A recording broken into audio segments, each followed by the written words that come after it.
There are some holes where you can see pins have been put in and so on in the wood to draw it down, but there are still little buckles underneath the basket there in the lane.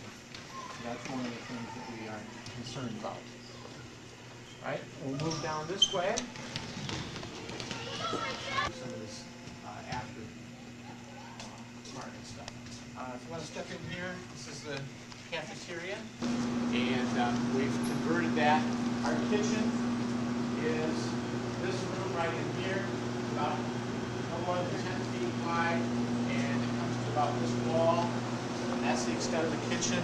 This is the serving area, and of course all of the equipment like I talked about here. And you can hear the noise factor. This is where we have some meetings and some community activities and so on. So that presents a problem with the electrical supply and that kind of thing.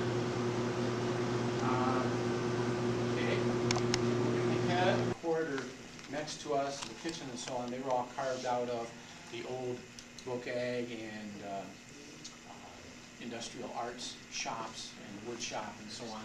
So they all had very high ceilings. This has all been dropped in now. And as you can see, again, we've got lots of conduits to try to accommodate the computer stuff. Power, wire management and so on is difficult in some of these classrooms, keeping everything where it needs to be because we do have the technology improvements that we need. Next door to this, we've got another room over there that's going to be used as a classroom. Again, there's the outside windows there, but there's a single door in that classroom. And the classroom over here, this door is one of them I talked about where you go from one classroom into another and then out into the hall, and then that's got the window with no outside. And the same with this. There's no outside ventilation stuff other than what we can draw through the HVAC system. There's no exterior windows or anything like that. So. This poses a safety issue because kids can't get out in a fire situation? We're okay in this room, better than we are in the one next door. Because we have this to the hallway, we have this one to the hallway, so we're okay. Next door, we've got one that goes to the hallway, and then the other one comes in here, and you'd have to pass through this room to get out. Or there is a window over there, but quite frankly, there's safety glass in the window, and they're not, you know, I would hate to think that there would be a situation where they really had to get through that window. You know, you'll see it when we go down the hallway. Yeah. It says it was put in there to get by. And yes. Where's Miller at? In the hall. Told Jim there's times that Rick and I. Classroom is one we were talking about. Here's the glass. That is one of the second escape venues for you know, in case of a fire or something like that. So there's a door into this hallway, obviously, but then the other door goes into the classroom next to it, the computer lab and so on. So that's not the best safety situation. Actually, it is being used for class, very first block period for a resource room for math instruction. All right. Limited number of students, but. So the parents who have children that go to the school, are they aware of these issues even without this bond issue coming up? Are they aware of the situation their kids are in? I don't believe so. And like I said, everything that was done, when it was remodeled and so on, was done to be in compliance with code. So it's okay that way. It's certainly not what we would like. Yeah. It's not be made into a door. Pardon me? This window not be made into a door. I'm trying to think what the reasoning was why they did that as opposed to putting in a door. I'm not sure right now at the time what caused that to be. I don't know what it was. Yeah, I'm not sure what's on the inside. What door is the most classrooms required to have? That one has 2 doors, right? Yeah. It has to do with where they can get out and egress. So on. Now, Most of them exterior windows. Egress. Right. Yeah. Points of egress and ability, and like some of these rooms, yes, they only have the one door. They do have the exterior windows, so they can use those as means of egress in an emergency. So. All right.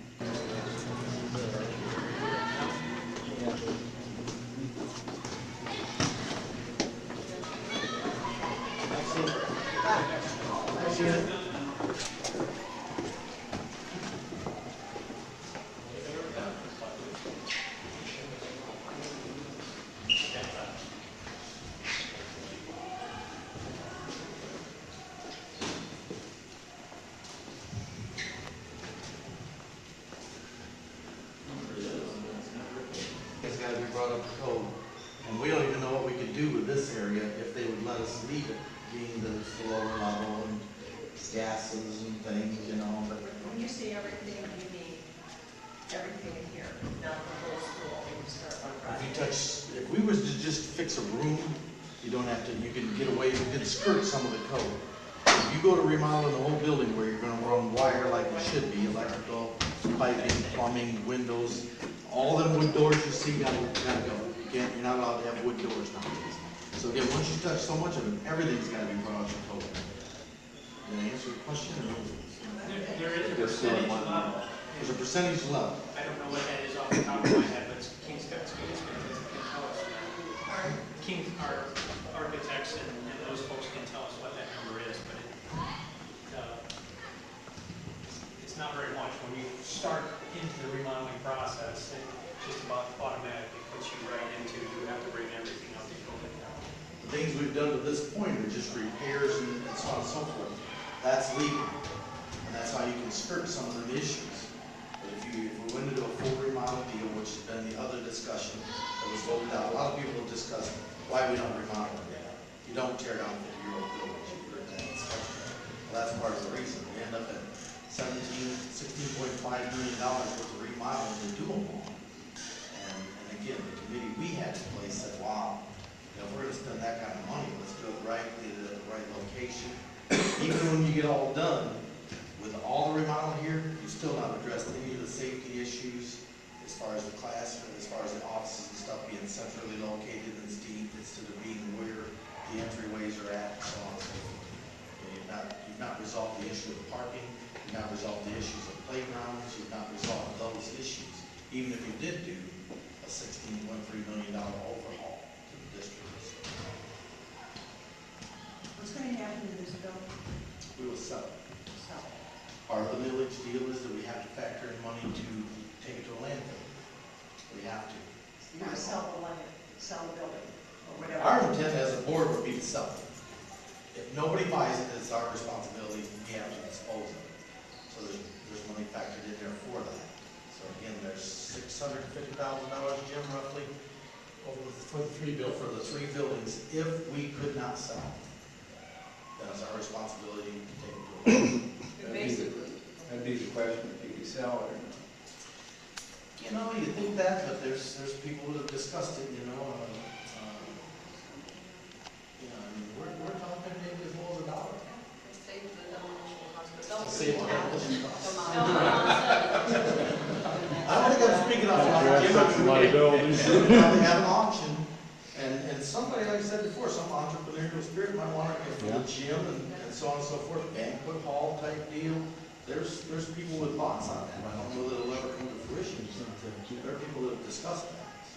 This area you said you couldn't do anything with because it's not handicap accessible. There's no way to utilize it. Everything has to be handicap accessible. That's the major reason that King Scout suggested that this would be the building that we would need to close if we were going to move on. And for all those issues, and many other issues that Jim's presented here, so. If we can, we'll keep moving till we're finished with the building, and then we'll go ahead and take some questions and answers on given the building, if that's all right with you. We'll move on to the Long next. ways to go.